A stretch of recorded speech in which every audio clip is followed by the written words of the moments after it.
Most people start their day by immediately checking their phone, scrolling through messages, news, other people's lives, before they've even had a chance to fully wake up. And most manifestation content tells you to visualize, journal, meditate, do a dozen different practices every single morning. But if you actually look at what Neville Goddard specifically emphasized about the start of the day, it's far simpler than most modern routines suggest, and honestly, far more powerful, because it focuses on one single principle, rather than a long checklist. Today I want to walk you through what Neville actually pointed to as the ideal way to begin your day. Let's start with why the morning matters so much in his teaching in the first place. Neville taught that your dominant state, the feeling and assumption you consistently carry, shapes your entire experience of reality.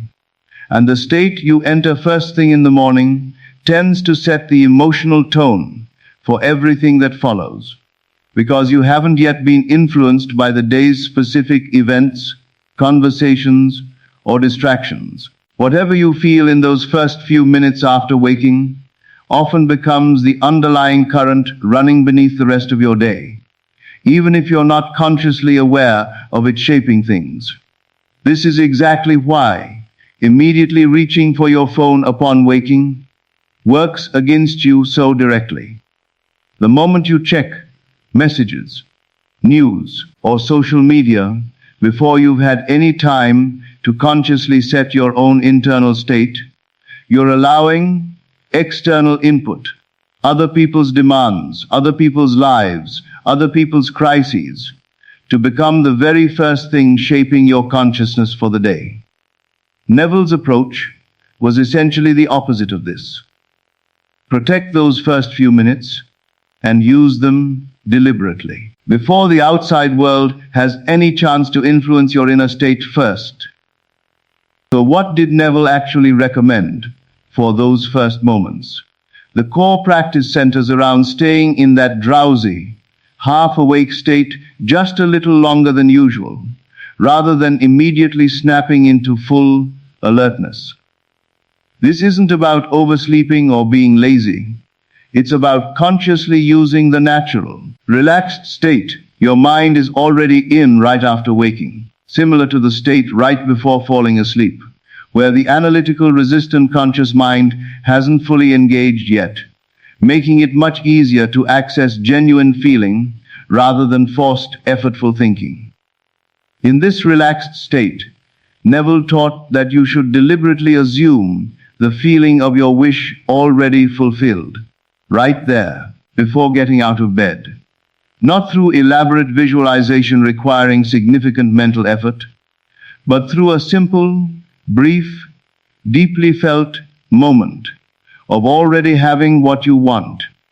This might be a single sentence you repeat while genuinely feeling its truth, or a brief imagined scene that naturally produces the emotional state you're after. The specific technique matters less than the quality of feeling you bring to those first few minutes. Let's talk about why keeping this simple actually matters, rather than adding it to a long list of morning practices.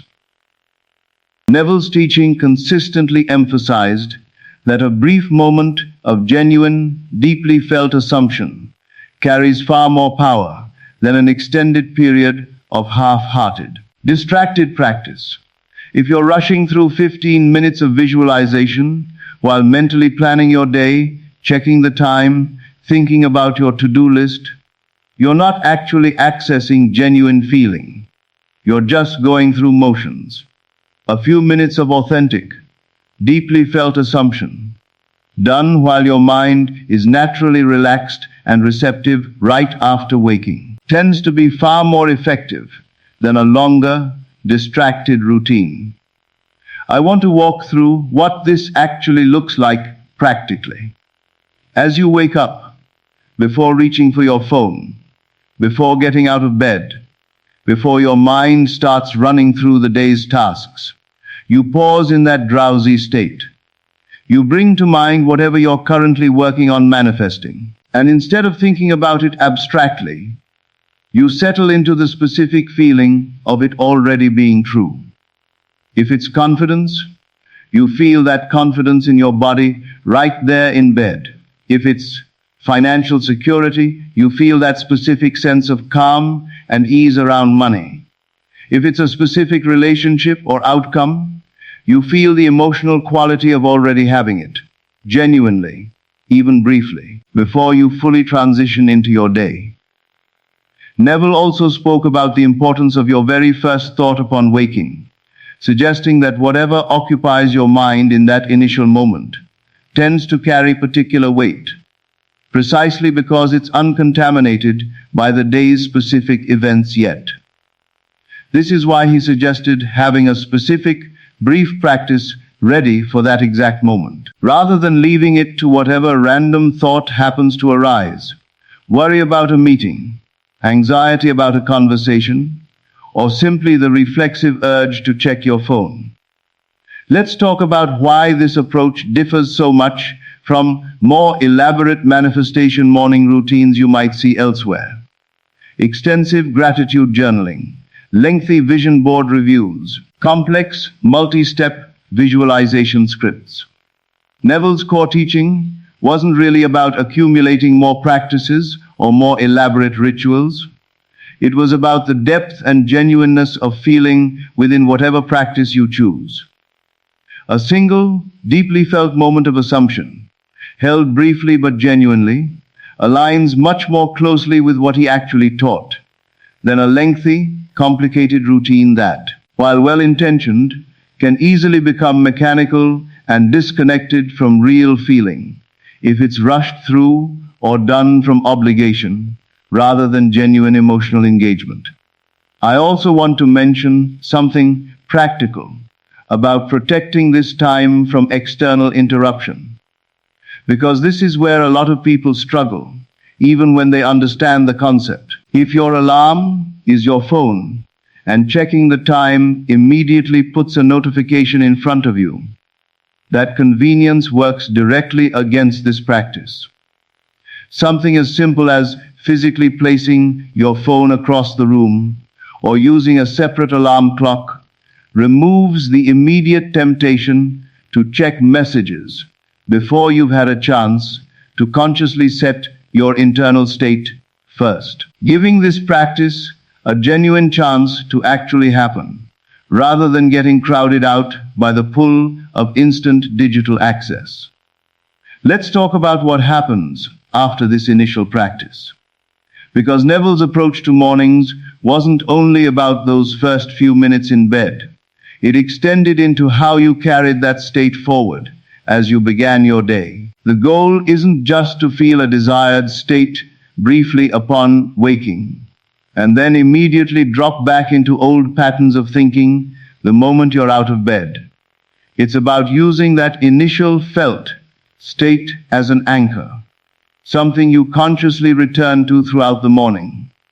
Whenever you notice your attention drifting back into anxious or scattered thinking, rather than treating it as an isolated 5-minute exercise disconnected from the rest of your day. I want to be honest about something here. This practice sounds simple, and in some ways it genuinely is. But simple doesn't necessarily mean easy, especially at first. Staying in that drowsy state deliberately, rather than immediately jumping into full alertness or reaching for your phone, requires a real conscious choice, especially if checking your phone first thing has become a deeply ingrained habit. The first several mornings attempting this might feel a bit awkward, or you might catch yourself reaching for your phone out of pure habit before remembering your intention. This isn't a sign of failure. It's simply the natural process of replacing an old automatic pattern with a new deliberate one, which typically requires consistent, patient practice rather than instant perfection. Let's also address something important about the emotional tone this practice should carry, because forcing yourself to feel a specific state through sheer effort tends to produce a very different result than genuinely, gently settling into it. If you're lying in bed forcefully repeating words while feeling nothing behind them, you're missing the actual point of this practice entirely. The drowsy, relaxed state right after waking specifically exists to make genuine feeling more accessible, with less effort than it might require later in the day, when your analytical mind is fully engaged. If you notice yourself straining or forcing during this practice, it often helps to simply relax further, rather than pushing harder, allowing the feeling to arise more naturally from the relaxed state itself, rather than through forced mental effort. I want to share something about why this specific window, the transition between sleep and full waking, carries such particular significance within Neville's broader framework. He consistently taught that your subconscious mind is most receptive during states of reduced conscious analytical resistance, which is precisely why he emphasized both the moments right before sleep and the moments right after waking as particularly valuable times for this kind of deliberate practice. Your conscious, questioning, logical mind hasn't fully engaged yet in either of these windows, making genuine feeling significantly more accessible than it typically is during the more alert, analytical hours of your active day. Let's talk about consistency here too, because like most of Neville's teachings, this practice tends to produce much more noticeable results through daily repetition rather than occasional use.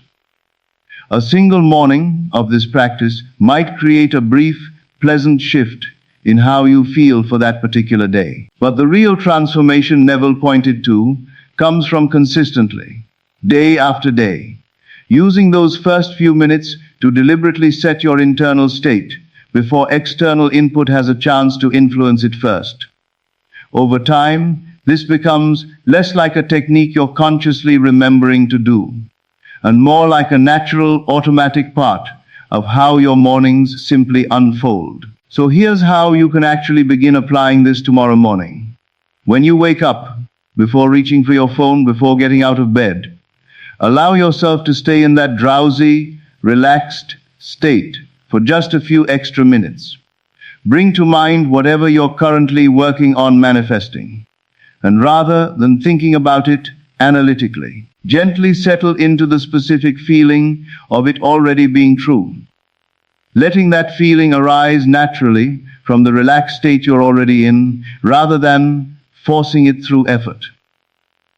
Hold this feeling genuinely for a few minutes, and then, as you transition into your day, try to carry that same underlying feeling forward as an anchor, returning to it gently whenever you notice your attention drifting into anxious or scattered thinking throughout your morning.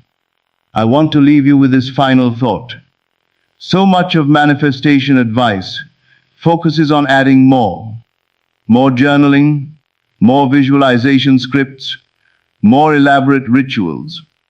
But what Neville actually pointed to for the start of each day was remarkably simple. Protect those first few minutes, use them deliberately, and let genuine feeling rather than elaborate technique be the actual foundation of your morning. Tomorrow, before you reach for your phone, before the day's demands have any chance to shape your state first, try giving yourself just a few genuine minutes to settle into the feeling of what you actually want, and notice what begins to shift, not just in your morning, but in the overall tone of your entire day.